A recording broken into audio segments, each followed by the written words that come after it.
The ethereal court of Queen Sereth had been a place of beauty once, crystal spires that sang with starlight, gardens where flowers bloomed in colors that had no names in human languages, halls filled with the liquid music of the Etherian people. Ambassador Thomas Reed had spent 6 months there, negotiating humanity's first treaty with the ancient species, and he'd fallen in love with everything about it, especially the Queen. It wasn't supposed to happen. Etherians were beings of pure energy contained within crystalline forms, ephemeral and impossibly beautiful. Queen Sereth stood 7 feet tall, her body a constellation of shifting light trapped in faceted glass, her face both alien and achingly familiar. She had ruled for 1,000 years, had seen civilizations rise and fall, and yet she'd looked at Thomas, ordinary human Thomas with his worn diplomatic credentials and nervous smile, and seen something worth knowing. They'd talked for hours, sharing stories of their peoples. She taught him to read the color songs of her kind, the way emotions painted themselves across an Etherian's form in waves of light. He'd taught her about human poetry, music, the strange way humans found beauty in impermanence. "Your lives are so brief," she'd said once, her light pulsing amber with sadness. "Like candle flames, how do you bear it?" "We burn brighter because we know we'll burn out," Thomas had replied. "Every moment matters more when you know you'll run out of moments." She'd glowed violet, the Etherian color for profound understanding. "Teach me to burn," she'd whispered. And somewhere in those stolen conversations, those shared moments of understanding, they'd fallen in love. But the court had noticed. Of course they had. Now Thomas stood in the grand hall, watching everything fall apart. Sereth's advisors, beings of cold blue light who'd served the throne for centuries, had turned on her. Led by Lord Vaction, her senior counselor, they'd called a formal challenge to her rule. "You have been compromised," Vaction declared, his crystalline form blazing with righteous fury, "contaminated by association with this brief-lived creature. You speak of human concepts, love, mortality, sacrifice. These are not the Etherian way. We are eternal. We do not attach ourselves to things that die." "Love is not contamination," Sereth said, her light pulsing red with defiance. "It is connection, growth." "The human has taught me. The human has corrupted you." Another advisor's voice rang out. "You spend hours in his presence. You glow violet when he speaks. You have shown weakness, your majesty, and weakness in a ruler is treason against the people." Thomas wanted to intervene to defend her, but the Etherian royal guard had formed a barrier between him and the queen. Their spears of solidified light pointed at his chest, making their message clear: "Stay back, human, or die." "This is insane," Thomas called out. "She's your queen. She served you faithfully for 1,000 years. And in 6 months you have undone that service," Vaction said, his attention finally turning to Thomas. "You have made her mortal in thought if not in body. She speaks of your brief existence as if it were admirable rather than pitiable. She has forgotten what it means to be Etherian." "No," Sereth said, and her voice carried the weight of a millennium of authority. "I have remembered what it means to be alive. There is a difference between existing forever and truly living. The human showed me that." "Then you admit to being compromised," Vaction said coldly. "You admit that your judgment is clouded by attachment to this creature." "I admit that I love him," Sereth said, and her whole form blazed brilliant gold, the color of absolute truth among her people. "I love him with everything I am, and that love has made me a better queen, not a worse one." The court erupted. Advisors shouting in cascading waves of colored light, guards shifting uneasily, nobles backing away from their queen as if love were a contagion they might catch. Thomas watched in horror as 1,000 years of loyalty evaporated in the face of a single unprecedented emotion. Then you leave us no choice, Vaction said. By the ancient laws, a compromised ruler must be removed. Guards seize the queen. Don't, Thomas shouted, pushing forward, but the guard's spears shifted toward him and he froze. Sereth held up one crystalline hand and the guards hesitated. Stop, she commanded, but her voice was weaker now, her light dimming. Thomas, stay back, please. I'm not leaving you to face this alone. You don't understand, Sereth said, and for the first time since he'd met her, Thomas heard fear in her voice. The removal process, it's not exile or imprisonment. They're going to unmake me, dissolve my consciousness back into raw energy. It's the only way to ensure the contamination doesn't spread. Thomas's blood ran cold. They're going to kill you. We do not die, Vaction corrected. We simply cease to be individual. She will return to the cosmic light from which we all emerged. It is the highest honor for a flawed Etherian. It's murder, Thomas said flatly, and I won't let it happen. You cannot stop us, human. You are fragile, mortal, powerless. Stand back or we will dissolve you as well. Thomas looked at Sereth. Her light was pulsing between red and violet now, defiance and sadness, anger and love. She was the most powerful being he'd ever known, capable of channeling starlight itself, and yet she was helpless before her own court's judgment, because she wouldn't fight them, because she loved her people too much to harm them, even to save herself. Thomas, Sereth said softly, her voice carrying across the hall despite its quietness. You need to leave, go back to Earth. Tell them the treaty is void. Tell them, her voice cracked, light flickering. Tell them I was honored to know humanity, to know you. No, Thomas said, I'm not leaving. If they're going to unmake you, they'll have to unmake me too. Thomas, please, I mean it. He pushed forward, shoving past a guard who was too surprised to stop him. He crossed the hall, closing the distance between them. You taught me to read your colors. You want to know what I'm feeling right now. Absolute certainty. I'm not leaving you. You'll die, Sereth whispered. Then I'll die. You told me once that humans burn brighter because our time is limited. Let me burn for you. The guards surrounded them now, spears raised. Vaction's form blazed white with cold fury. The human chooses death. Grant it to him. No, Sereth's command thundered through the hall, and for a moment her light blazed so bright that everyone had to look away. When Thomas could see again, Sereth had moved between him and the guards. You will not harm him. Then step aside, your majesty. Accept your unmaking, and we will spare the human. I cannot. Why not? Why would an eternal being throw away eons of existence for a creature who will be dust in a handful of decades? Sereth turned to look at Thomas, and her light shifted through a dozen colors: violet love, gold truth, red passion, amber sorrow. Because in 6 months, this brief human has given me more joy than 1,000 years of cold eternity. Because he taught me that existence without feeling is just slow death. Because she reached out, her crystalline hand touching Thomas's face. The contact sent sparks of light dancing across his skin. Because I would rather burn brightly with him for one moment than shine coldly forever without him. Then you doom yourself, Vaction said. Guards, begin the unmaking. The guards raised their hands, light coalescing between their palms, energy that would tear apart Sereth's consciousness, scatter her back into the cosmic void. Thomas grabbed Sereth's hand, holding it tight. I'm with you, he said, whatever happens. I know, Sereth whispered. Then louder to her court, I am sorry I failed you. I am sorry I was not the eternal, unchanging ruler you wanted, but I cannot regret loving him. I cannot regret learning to truly live. The guards released their energy, but before it could reach them, something impossible happened. Thomas felt it first, a burning in his chest, spreading outward. Sereth's hand in his was growing warmer, brighter, and he realized light was flowing between them. Not just light, energy, consciousness, life force itself.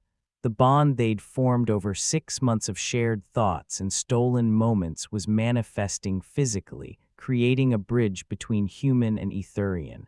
Impossible, Vakshin breathed. Sareth's eyes widened, colors cascading across her form. Thomas, what are you? I don't know, Thomas gasped. The sensation was overwhelming, like every nerve ending was on fire, but it wasn't painful. It was connection, pure, absolute connection.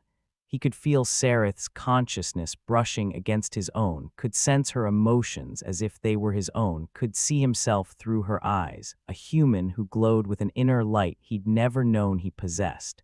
The energy the guards had released struck the field around them and dissipated harmlessly. It's resonance, one of the younger advisors said, awe in his voice. True soul resonance, like the ancient texts described, when two beings connect so deeply that they share energy, share consciousness. It only exists in myths, Vakshin snapped. Stories we tell children. It's real, Sareth said, wonder in her voice. She looked at Thomas with new understanding. We've bonded, truly bonded. Your life force and mine are intertwined now. We're connected, Thomas finished. I can feel you. Inside my mind, my heart, everything you are. And I can feel you, Sareth said, her light blazing gold with joy and wonder. Your mortality, yes, but also your courage, your love, your absolute certainty that I'm worth dying for. Her voice caught. No one has ever felt that way about me. In 1,000 years, no one has ever chosen me over their own survival. Then they were fools, Thomas said simply. Vakshin moved forward, his light flaring with desperate rage. This changes nothing. The bond between them only proves the depth of contamination.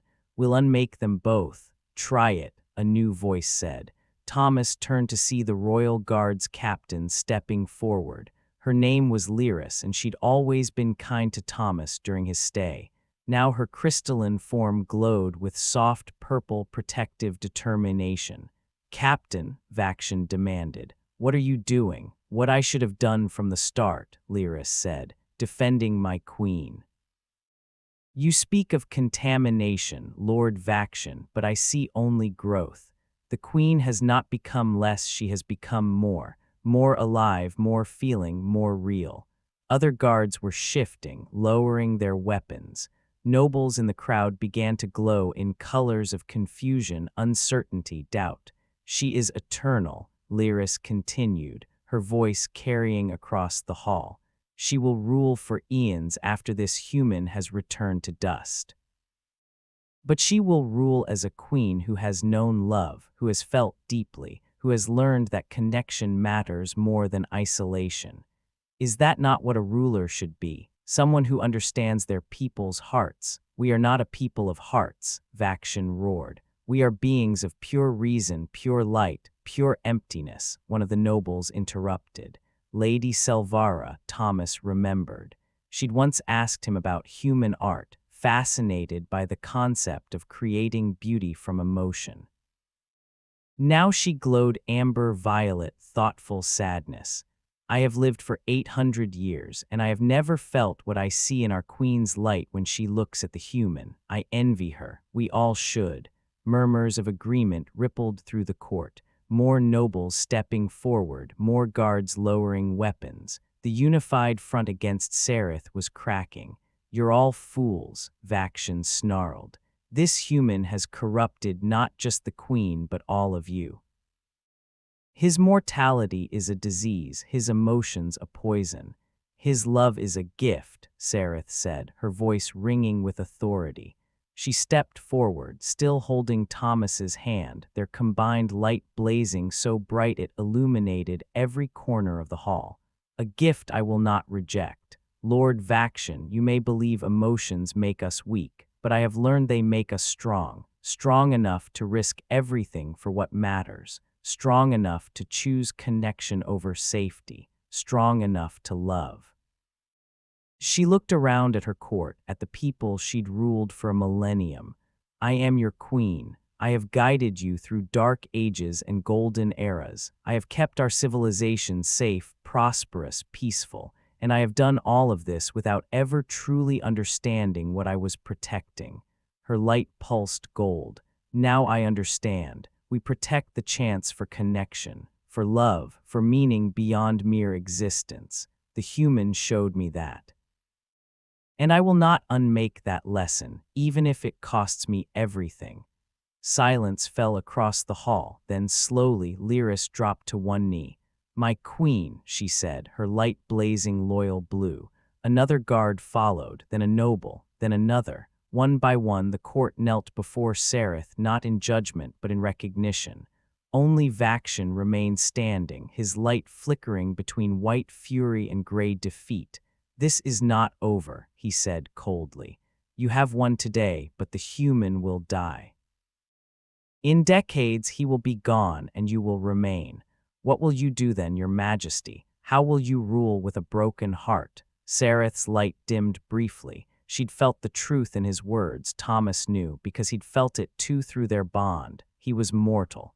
In 50 years, maybe less, he would be dead, and she would have to continue without him. "Then I will rule as a queen who has known love," Sereth said quietly, "who has experienced the kind of connection most beings only dream of.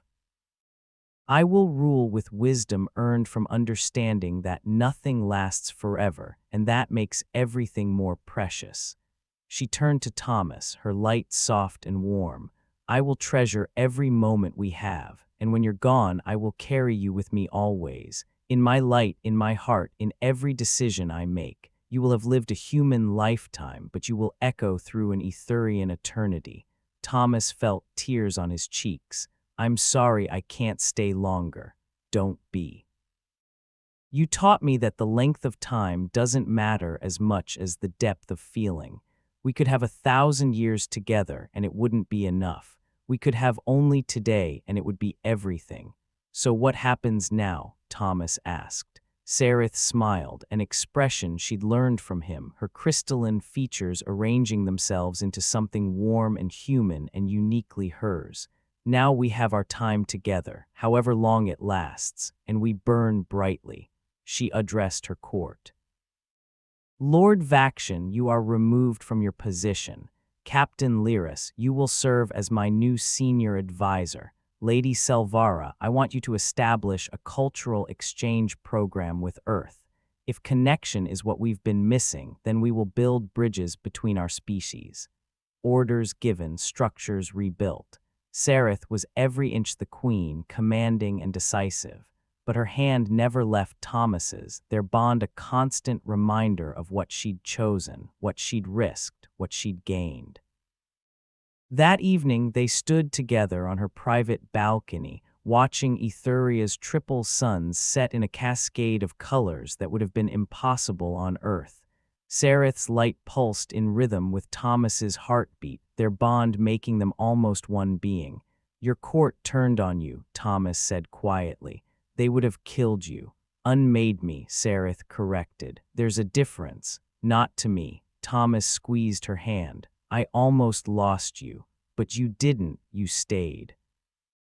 Even when I warned you not to come closer, you stayed." Her light shifted to violet. "Why, Thomas, you could have lived, gone back to Earth, found a human woman, had the normal life you deserved. Because the moment I met you, normal stopped mattering. You're an alien queen made of starlight, and somehow you're also the person I was always meant to find. Distance, species, mortality, none of it matters compared to that." Sereth was quiet for a long moment. Then she said, "In 50 years, when you die, it will destroy me. I will have to watch you age, watch you fade, watch you return to dust. It will be the most painful thing I've ever experienced." "I know," Thomas said. "I'm sorry. Don't be." She turned to face him, her light blazing gold. "I would rather have 50 years of burning brightly with you than an eternity of cold existence without you. You were worth the risk, Thomas Reed. You were worth everything." They kissed then, energy and flesh, eternal and mortal, alien and human. The bond between them flared, and for a moment Thomas felt what she felt, a love so profound it transcended time, a connection so deep it would echo through eternity. Her court had turned on her. She had warned him not to come closer, but love had won anyway, and for however long they had together, they would burn brighter than stars.